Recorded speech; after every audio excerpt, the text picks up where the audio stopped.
Hello दोस्तों, आप सभी का स्वागत है हमारे यूट्यूब चैनल ज्ञान संकल्प एक्स पर। आज से हम इस चैनल पर मैथ्स की प्रैक्टिस से किसी को शुरू करने जा रहे हैं, जो कि SSC CGL, CHSL, MTS, RRB, NTPC, SSC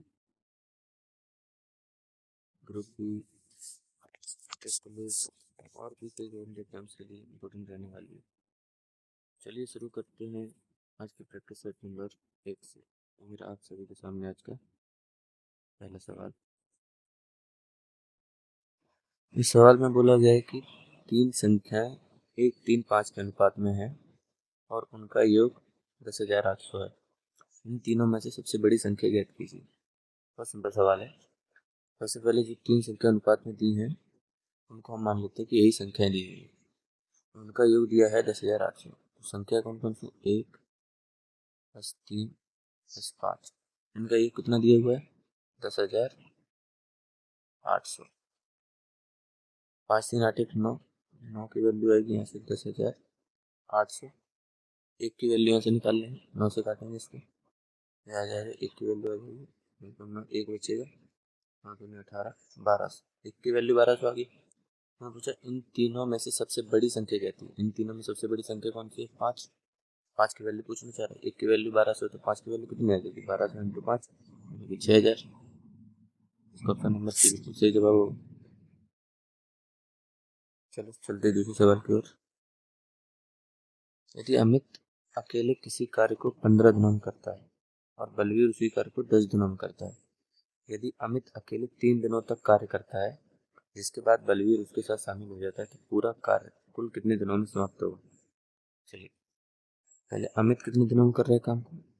Amit कर रहा है 15 दिनों में और बलवीर 10 दिनों में। तो बलवीर कर रहा है उस काम को 10 दिनों में, तो दोनों मिलकर एलसीएम ले लेते हैं। इनका एलसीएम आएगा 30। अमित की कार्य क्षमता आ जाएगी 2 और बलवीर की आ जाएगी 3, 30। अमित अकेले 3 दिनों तक कार्य करता है। अमित ने अकेले 3 दिन तक काम किया। एक दिन में अमित 2 काम करता है, 3 दिन तक काम किया, तो अमित ने टोटल काम कितना किया? 6 काम कर दिया अमित ने। अमित ने 6 काम कर दिया, टोटल काम था 30। तो शेष काम कितना बचा? शेष काम बचा है, शेष काम बचा 30 माइनस 6 बराबर 24। शेष काम बचा 24। उसके बाद वाले जिसके बाद बलवीर उसके साथ शामिल हो जाता है, यानी कि अभी 24 काम जो है अमित और बलवीर दोनों ने मिलकर किया। 24 काम जो है अमित और बलवीर दोनों ने किया है। अमित और बलवीर, अमित 2 काम करते हैं, बलवीर 3 काम करते हैं। टोटल दोनों मिलकर एक दिन में 5 काम करेंगे। इसे डिवाइड करते हैं, 24/5। ये शेष काम के दिन निकले। उसने पूछा पूरा कार्य कुल कितने दिनों में समाप्त होगा? कुल कितने दिन पूछा है। इसका मतलब जो अमित ने 3 दिन काम किया था स्टार्टिंग में, वो भी इसमें जोड़ना पड़ेगा। तो अमित ने कितने दिन काम किया था? 3 दिन, वो भी जोड़ दो। अब इसका वो ले लो एलसीएम। यहाँ से निकल के आ जाएगा, यहाँ आ जाएगा 5 39 5 पार्टी रहेगा 5 5 7 35, 4 सही 5, 7 सही 4/5 इसका सही जवाब होगा। कौन सा ऑप्शन है? ऑप्शन नंबर डी बिल्कुल सही जवाब होगा इस क्वेश्चन का। चलिए चलते हैं अगले सवाल की ओर। सवाल नंबर 3। एक दुकानदार गलत भार का प्रयोग करके माल खरीदते और बेचते समय 11% तक का धोखा देता है। प्रतिशत में उसका कुल लाभ कितना है? जबकि ऐसा क्वेश्चन है जिसमें खरीदते और बेचते समय धोखा देने की बात करें, तो वैसे इसमें एक फॉर्मूला याद रखिए, x plus by plus x by 100। X कितना है? 11 प्लस ये भी 11 ही है, प्लस 11 इंटू 11 तो हो जाएगा 22 प्लस 121 और 100 से डिवाइड करेंगे तो 1.21 1.21, तो टोटल हो जाएगा 22 से 23.21। इसमें सही जवाब होगा ऑप्शन नंबर बी। चलते अगले सवाल की ओर। सवाल नंबर 4। एक कार यात्रा के पहले आधे भाग में 50 किलोमीटर प्रति घंटा की गति से और दूसरे आधे भाग में 60 किलोमीटर प्रति घंटा की गति से यात्रा करती है। पूरी यात्रा के लिए कार की औसत गति क्या है? तो जब भी बराबर भागों में दूरी तय करने के लिए कहे, तो पहले आधा भाग फिर आधा भाग, मतलब बराबर दूरी तय कर रहा है। तो बराबर दूरी जब भी तय करने की बात की जाती है सवाल में, तो हमेशा एक फॉर्मूला याद रखिए, 2x बाय अपन में x प्लस बाय, यहाँ पर x और y स्पीड से ये रख दीजिए इसको क्वेश्चन। 2 कितना 50 अगली 60, 50 प्लस 60, ये आ जाएगा, ये आ जाएगा 100 इंटू 60, ये आ जाएगा 110। इसको काट दीजिए, 600/11 हो जाएगा। इसको 600/11, 600/11 आ जाएगा। 11 से काटेंगे इसको तो 11 पंच 55, 5 बचेगा, 11 चौक 44, पॉइंट लगा देंगे, 6 बचेगा, 11 पंच 55, 5 बचेगा, 11 चौक 44। तो इसका सही जवाब हो जाएगा 54.54 किलोमीटर प्रति घंटा। यानी ऑप्शन नंबर ए बिल्कुल सही जवाब होगा। चलिए चलते अगले सवाल की ओर। सवाल नंबर 5। एक धनात्मक संख्या अपने धनात्मक वर्गमूल से 30 अधिक है, वह संख्या ज्ञात कीजिए। एक धनात्मक संख्या हमने मान ली x है, अपने धनात्मक वर्गमूल से, धनात्मक वर्गमूल यानी कि रूट के अंदर x से 30 अधिक है, 30 अधिक है इससे, ठीक है, 30 अधिक कर दी। अब x इसको ऐसे कर लेते हैं, x माइनस रूट x बराबर 30। अब ना सवाल को ऑप्शन से सोल्व कीजिए हमेशा। यहाँ पर क्या कीजिए, x की जगह ऑप्शन नंबर ए रख के देखते हैं। x की जगह ए रखेंगे यानी कि 16, तो 16 माइनस रूट के अंदर x यानी कि 16, तो रूट के अंदर 16 4, 16 माइनस 4 12 बराबर में 30 है। सेटिस्फाई नहीं कर रहा है, तो ऑप्शन नंबर ए तो नहीं होगा। चलते ऑप्शन नंबर बी की ओर, 36 रखते हैं x की जगह। x की जगह 36 रखेंगे तो यह आ जाएगा 36 माइनस रूट के अंदर 36, ये आ जाएगा 36 माइनस रूट के अंदर 36 यानी कि 6 यानी कि बराबर में 30। ये सेटिस्फाई कर रहा है, बराबर आ रहा है, तो इसका आंसर सही होगा एकदम ऑप्शन नंबर बी। चलते अगले सवाल की ओर। सवाल नंबर 6। एक समलंब चतुर्भुज का क्षेत्रफल 1792 सेंटीमीटर स्क्वायर है और इसकी समांतर भुजाओं के बीच की लंबवत दूरी 28 सेंटीमीटर है। यदि समांतर भुजाओं में से एक की लंबाई 72 सेंटीमीटर तो दूसरी समांतर भुजा की लंबाई ज्ञात कीजिए। अच्छा देख, ये एक ट्रेपेजियम है, ट्रेपेजियम की ये वाली और ये वाली समांतर भुजाएं बराबर दी हुई है, ये दोनों भुजाएं समांतर होती हैं और ये जो बीच में होती है ये यहाँ से यहाँ तक, ये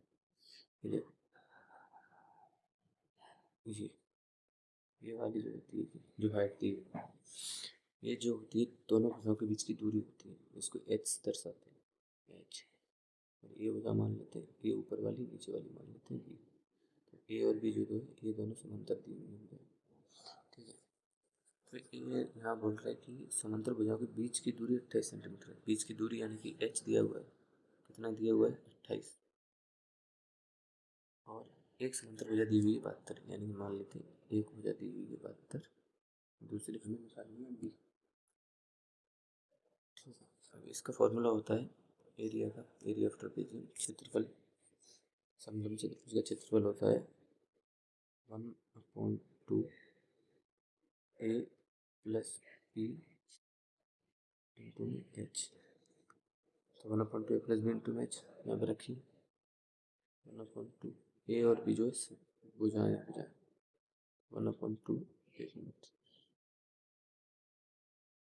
1/2 ए प्लस बी, ए कितना है 72,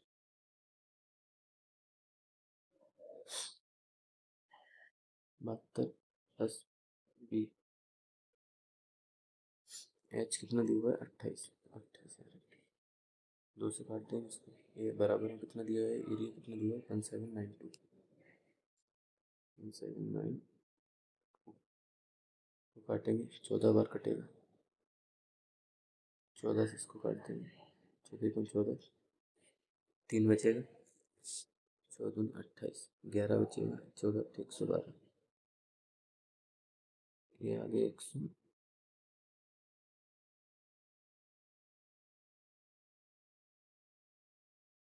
128।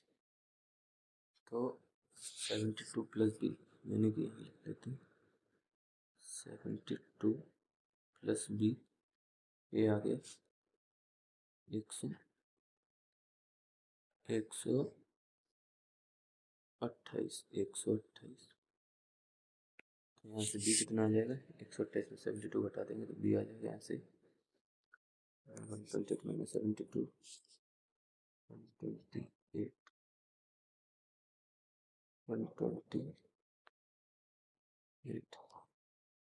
माइनस 72, तो ये आ जाएगा 8 बाई 2 बाई 6 और 12 में 7 बाई 5, 56।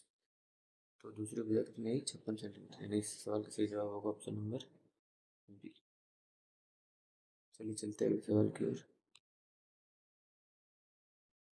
सवाल नंबर 7, 10 सेंटीमीटर त्रिज्या वाले एक वृत्त के चतुर्थांश क्वाड्रेंट का परिमाप क्या होगा। क्वाड्रेंट का परिमीटर पूछा है, तो मतलब कि ये सर्कल है, ये क्वाड्रेंट है, ये हो गया अपना, ये हो गया क्वाड्रेंट, क्वाड्रेंट का एरिया पूछ रहा है। तो सर्कल एक क्वाड्रेंट चतुर्थांश यानी कि सर्कल के 4 हिस्से किए गए, तो 4 हिस्सों में से एक हिस्से का एरिया पेरीमीटर पूछा यानी परिमाप। तो सर्कल का पेरीमीटर होता है, यानी कि वृत्त का परिमाप होता है 2πr, ये तो सबको पता होगा। और उसने चतुर्थांश क्वाड्रेंट का पूछा है, यानी कि 4 हिस्से किए गए हैं, यानी कि ये तो पूरे सर्कल का आ गया, तो हमें चौथे हिस्से का निकालना है, तो इसमें से 4 से डिवाइड कर देंगे। और एक रेडियस देखो इधर प्लस हो रही है, एक रेडियस इधर प्लस हो रही है, तो 2 बार तो रेडियस इसमें ऐड होगी, तो प्लस 2r, इसको सॉल्व करना है, अपना आंसर आ जाएगा। तो 2 पाई बोला है उसने, 3.14 लेना है, पहले काट लेते हैं इसको, यहाँ पे सिंप्लीफाई कर लेते हैं, इसको 2 से काट देते हैं, इसको 2 टाइम्स कट जाएगा, ये आ जाएगा πr, pi 3.14 multiply by radius कितना है 10 डिवाइड बाय 2 प्लस 2 इंटू में रेडियस कितना है 10। देखिए यहाँ से सोल्व करेंगे तो ये कट जाएगा 5 बार, तो 5 से कट जाएगा, तो 5 चौको 20, 5 चौको 20, 5 तो 7 पॉइंट 5 दिया 15, 15.70,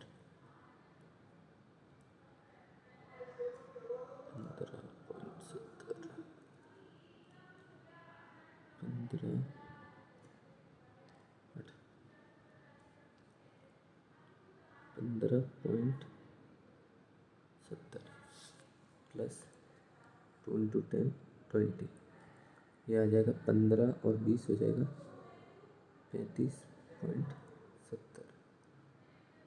इस सवाल का सही जवाब होगा 35.70, यानी कि ऑप्शन नंबर बी बिल्कुल सही जवाब। चलिए हम चलते हैं अगले सवाल की ओर।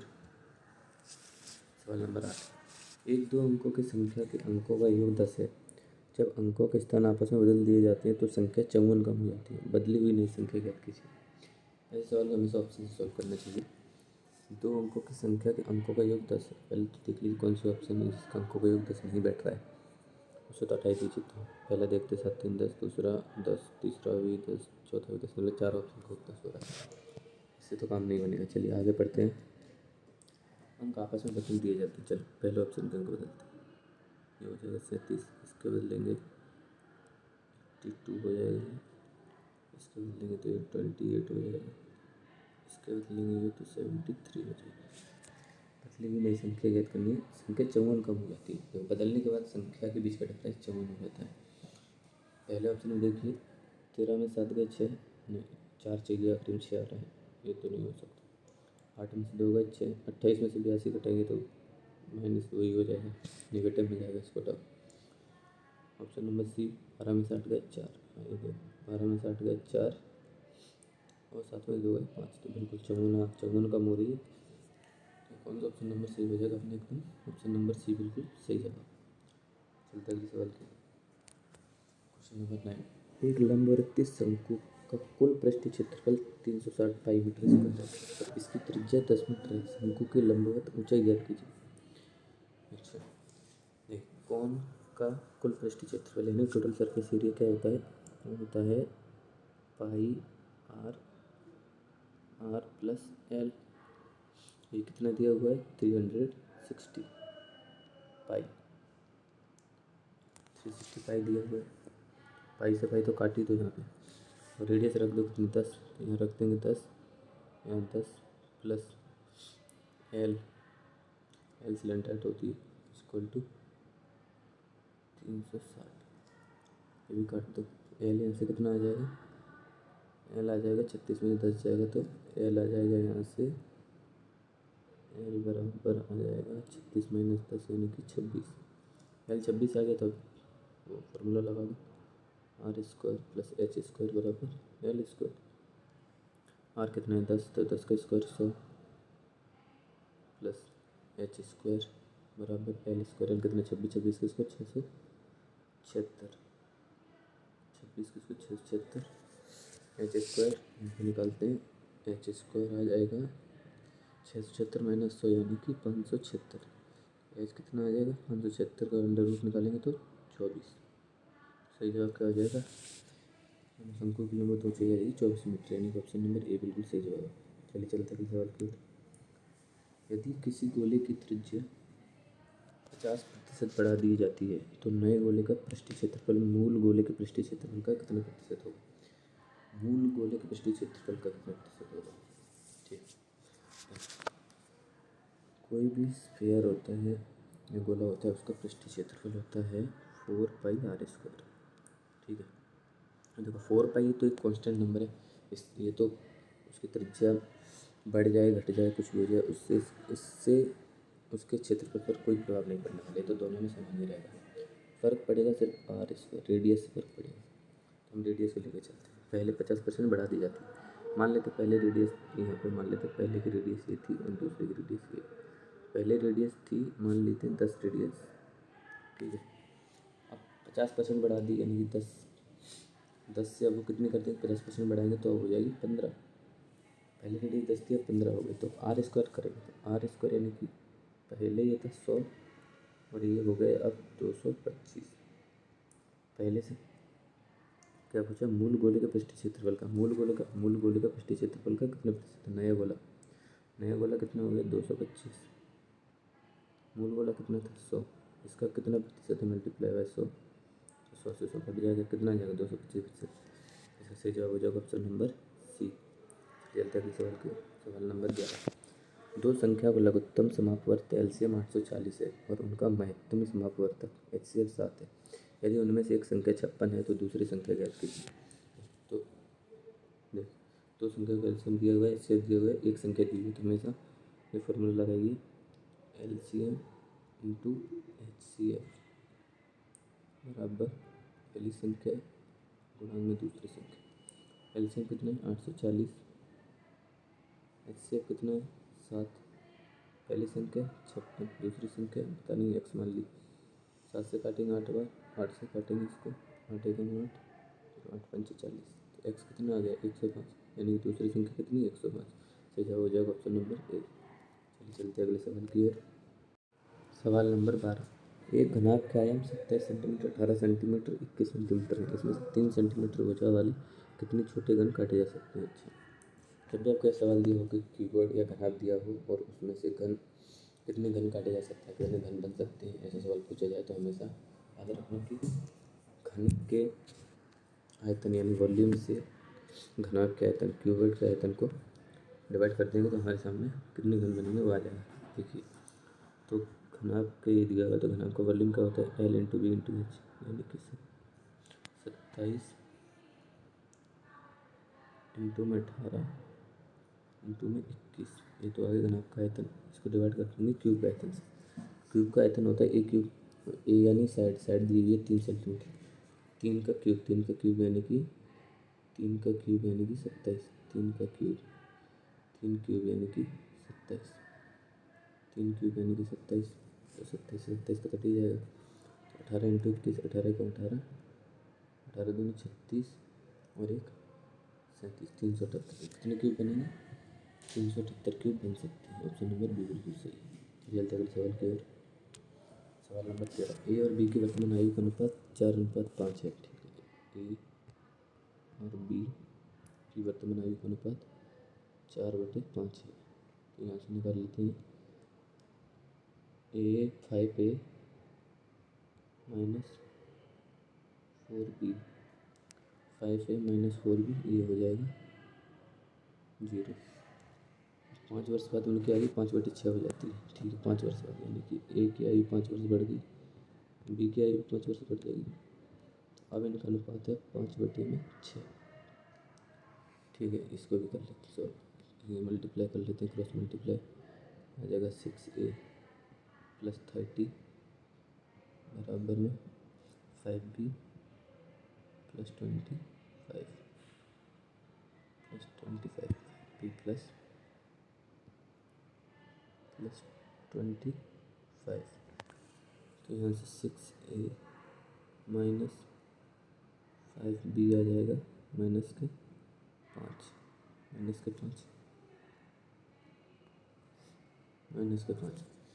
तो एक इक्वेशन तो ये हो गई, एक हो गई, ये दोनों सॉल्व कर लेते हैं। यहाँ कर लेते हैं 6A माइनस 5B बराबर -5, 5A माइनस 4B, ये आ जाएगा 0। बी को बराबर कर लेते, तो ए की आयु पूछी है, तो बी को बराबर करेंगे तो ऊपर वाले में 4 से मल्टीप्लाई कर देते हैं, तो ऊपर वाली इक्वेशन आ जाएगी, 4 से मल्टीप्लाई करेंगे तो 24A minus 20B minus 20B बराबर -20। ये तो आगे ऊपर वाली इक्वेशन, नीचे वाली इक्वेशन में 5 से मल्टीप्लाई कर देते हैं, तो ये आ जाएगी, ये वाली इक्वेशन बनेगी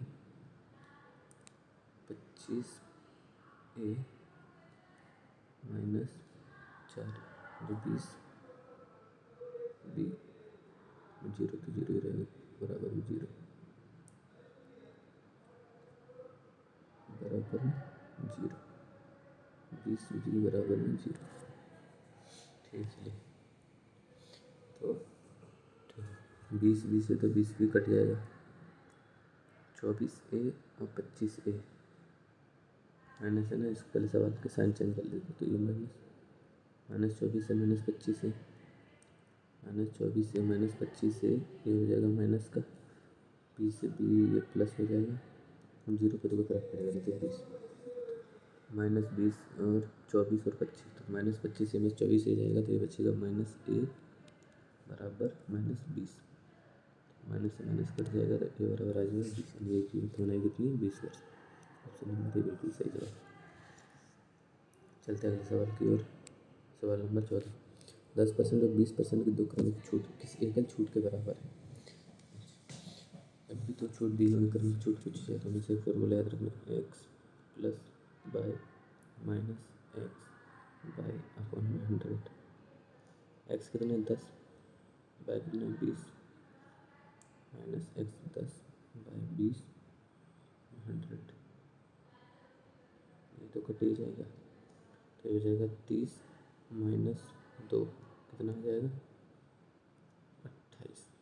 28% की क्रमिक छूट आएगी। सवाल नंबर बिल्कुल सही, 14 का सवाल नंबर 14 का सही जवाब होगा बी, 28%। चलते अगले सवाल की ओर। सवाल नंबर 15, कोई धनराशि साधारण ब्याज की दर से 6 वर्षों में दोगुनी हो जाती है, कितने वर्षों में ये राशि 4 गुनी। अच्छा ठीक है, हमें नहीं पता धनराशि कितनी है, मान ली हमने धनराशि थी x। साधारण ब्याज की दर से 6 वर्षों में दोगुनी हो जाती है। दर हमें नहीं पता, मान ली r 6 वर्षों में दोगुनी हो जाती है 100। दोगुनी हो रही है यानी कि x राशि थी तो x ब्याज आया होगा तभी दोगुनी होगी, तो ब्याज हो गया x से x कट गया। तो यहाँ से क्या निकला, रेट निकल गई। रेट कितनी आ गई, रेट आ जाएगी यहाँ से 100/6। अब क्या पूछ रहे कितने वर्षों में यह राशि 4 गुनी हो जाएगी। राशि हमें नहीं पता कितनी वर्ष से, मान ली x राशि है। रेट इस बार हमें पता है, रेट कितनी है 100/6 मल्टीप्लाई, ये तो 100 तो नीचे रहेगा ही। और समय कितना दिया हुआ है पता नहीं, समय तो निकालना है कितने समय में होगी, तो टाइम मान लेते हैं। और कितनी हो जाएगी 4 गुनी, यानी x राशि है 4 गुनी करनी है, यानी 3x ब्याज लाना पड़ेगा। x से x कट जाएगा, 100 से 100 कट जाएगा, तो टाइम यहाँ से आ जाएगा 3 × 6 यानी कि 18 वर्ष। तो 18 वर्ष में राशि क्या होगी 4 गुनी। सवाल नंबर 15 का सही जवाब होगा ऑप्शन नंबर सी 18 वर्ष। चलिए चलते हैं अगले सवाल की ओर। सवाल नंबर 16, यदि साइन थीटा 3/5 और कोस थीटा 4/5 है तो टेन थीटा अपॉन में 1 माइनस नहीं हाँ टेन थीटा अपॉन में 1 माइनस कॉट थीटा का मान क्या होगा। देखो साइन थीटा कोस थीटा, देखो टेन थीटा क्या होता है, टेन थीटा बराबर दो प्रॉपर्टी होती है टेन थीटा। एक तो होता है ये साइन थीटा,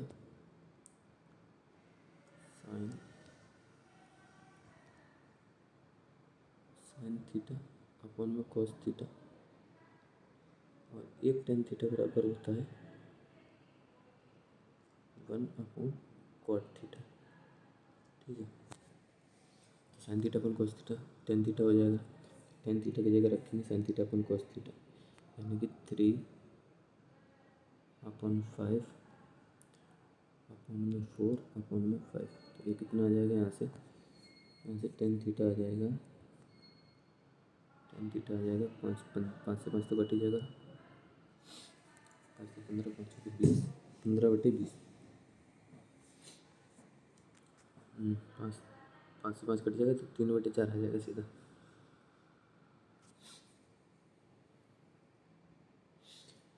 3/4 यहाँ आ गया टेन थीटा, 3/4 आ गया, टेन थीटा 3/4 आ गया। टेन थीटा 3/4 आ गया तो कॉट थीटा कितना आ जाएगा, कॉट थीटा इसका अपोजिट होता है, तो कॉट थीटा आ जाएगा 4/3। 1 माइनस कॉट थीटा, अब देखो टेन थीटा की जगह रखो 3/4 अपॉन में 1 माइनस कॉट थीटा कितने 4/3। तो यहाँ से कितना आएगा 3/4 तो ऊपर रहेगा ही, नीचे आ जाएगा 3 माइनस 4 यानी -1। ठीक है, -1/3 तो ये हो जाएगा 3 ऊपर जाएगा, 3 3 से 9, 3 3 से 9 अपॉन में 4 1 4, तो ये माइनस का 9/4 आएगा, लेकिन आएगा -9/4। इसका सही जवाब होगा ऑप्शन नंबर डी, बिल्कुल सही जवाब होगा। चलते अगले सवाल की ओर। सवाल नंबर 17, एक परीक्षा में उत्तीर्ण होने के लिए 36 कितना लिखा है, एक परीक्षा में उत्तीर्ण होने के लिए 36% अंकों की आवश्यकता है। एक छात्र को 190 अंक मिलते हैं और वह 26 अंकों से अनुत्तीर्ण हो जाता है। परीक्षा के कुल पूर्ण अंक कितने हैं। परीक्षा में पास होने के लिए 36% अंक चाहिए, 36% अंक चाहिए पास होने के लिए, और उसे मिले कितने 190 मिले और 26 से फेल हो गए। अगर उसे 26 और मिल जाते तो वो भी पास हो जाता, यानी कि 36% अंक पास होने के लिए चाहिए। उसे 190 मिले 26 और मिल जाते तो वो भी पास हो जाता है, यानी उसके भी 36% आ जाता है। तो यहाँ से 1% की वैल्यू निकाल लेते हैं, यहाँ आ जाएगा कितना आ जाएगा 190 और 26 200, 190 200 से 216 और ये अपन 36, यहाँ से कटेगा, ये आ जाएगा 6। 1% की वैल्यू 6 है, यानी इसमें पूछा है परीक्षा कुल पूर्ण यानी 100% की वैल्यू, तो 100% की वैल्यू आ जाएगी 600। इसका सही जवाब हो जाएगा ऑप्शन नंबर बी, बिल्कुल सही जवाब। चलिए चलते हैं अगले सवाल की ओर। सवाल नंबर 18, एक पाइप एक टंकी को 9 मिनट में खाली कर सकता है, दूसरा पाइप उसे 16 मिनट में खाली कर सकता है। एक पाइप ए मान लिया, एक पाइप बी मान लिया, माइनस लगा देते हैं खाली करने वाले पाइप में। 9 मिनट में खाली करता है, 9 मिनट में खाली करता है, 9 मिनट में खाली करता है। और ये दूसरा वाला जो है 16 मिनट में खाली करता है। 16 मिनट में खाली कर सकता है। यदि दोनों पाइप एक साथ खोल दिए जाए तो भरी हुई टंकी कितने मिनट में खाली हो जाएगी? अच्छा ठीक है, चलो पहले दोनों कल समझ लेते हैं। ये आ जाएगा 16 कितना आ जाएगा, 16 और 9 का एलसीएम आ जाएगा 144। 9 से काटेंगे जाएगा 16 बार, 16 से काटेंगे 9 बार। तो पूरी टंकी खाली करनी है, यानी कि 144 से पूरी टंकी भरी हुई। और दोनों पाइप खोल दिए जाते हैं, यानी 16 9 25 से खाली होगा। 1 मिनट में 25 खाली करेंगे दोनों मिलकर। 25 से काट दीजिए तो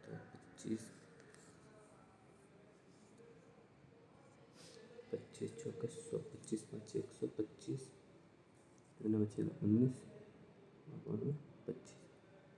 सही जवाब हो जाएगा 5 से 19 छोटी 25, यानी कि बी ऑप्शन बिल्कुल सही जवाब। चलते अगले सवाल की ओर। सवाल नंबर 19, 25 प्रेक्षणों का औसत 40। यदि बाद में पाया गया कि प्रेक्षणों को गलती से 73 के बजाय 48 कर लिया गया था, सही औसत ज्ञात कीजिए। 25 प्रेक्षणों का औसत 40 है, यानी कि योग कितना हो जाएगा 600। प्रेक्षण को गलती 73 के बजाय 48 कर लिया, यानी कितना 73 के बजाय 48 पढ़ लिया, यानी कितना कम पड़ा है 5 25 और पढ़ना चाहिए था। योग पहले था 600, 25 और पढ़ना चाहिए था, तो अब हो जाएगा योग 625। अब सही औसत पूछ रहा है, सही औसत सही योग हो गया 625। कुल कितने 25, सही औसत आ जाएगा। इसको काट देंगे, 25 दूनी 50, 12 बचेगा। 25 चौक 600 नहीं तो 25 चौक सॉरी गलती 25 चौको 100 होता है, यानी 1000। तो यहाँ भी ये 1025 आएगा, 1025। इसको काटेंगे 25 चौको 100, 25 चौक 100 2 बचेगा, 25 जगह 25 41। तो सही औसत आएगा 41, यानी कि ऑप्शन नंबर बी बिल्कुल सही जवाब है। चलिए चलते हैं सवाल की ओर। ये हमारे 57 का आज का आखिरी सवाल है। चलिए करते सवाल इसको भी। ए बी और सी एक साझेदारी व्यवसाय में क्रमशः 20,000 30,000 40 शेयर का निवेश करते हैं। ए बी और सी, ये 20,000, ये 30,000 और ये 40,000 का निवेश करते हैं। वर्ष के अंत में कुल 9,000 का लाभ होता है। लाभ में बी का हिस्सा कितना हुआ है? हमें याद रखना प्रॉफिट जो है हमेशा कैपिटल के प्रोपोर्शनल रहेगा, डायरेक्टली प्रोपोर्शनल टू कैपिटल, यानी कि इन पूंजी, यानी जितनी पूंजी का अनुपात में लगेगा उतना ही लाभ का अनुपात होगा। तो ये वर्ष के अंत में यानी सभी ने 12 महीने के लिए लगाया तो उसका कोई फर्क पड़ेगा नहीं, 12 सब में कट जाएगा। यहाँ से इसका रेशियो बना लेते हैं, काट दो सब में से। ये रेशियो है 2 3 और 4 का। ये पूंजी का रेशियो ये लाभ का रेशियो रहता है। तो लाभ का रेशियो यानी कि ए को 2 मिला है, बी को 3 मिला है, सी को 4 मिला है और कुल मिला के 9,000 मिला है। तो ए बी सी को कुल मिला के मिला है 4 3 7 2 9, वो कह रहा है 9,000 मिला है। तो एक की वैल्यू यहाँ से आ जाएगी 1000।